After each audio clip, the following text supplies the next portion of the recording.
फोनमा बोलेको ल ल ल ल ल फेरि फोन गरेर त बाबालाई कि कसलाई गरेको ए अङ्कललाई ल ल ल लु फोन गर्छ अब बेबीले टक टक टक अब हेरे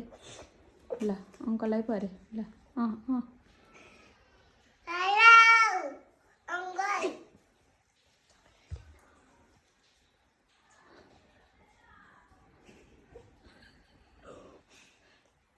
बोल्दैनौ त नि उता भन्नुहुँदैछ के भन्नुहुँदैछ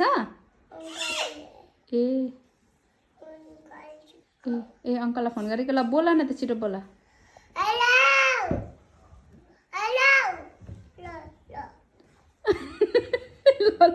सक्यो फोन काट्नु भयो ए ल बाई भनेनौ त नि बाई सादा पनि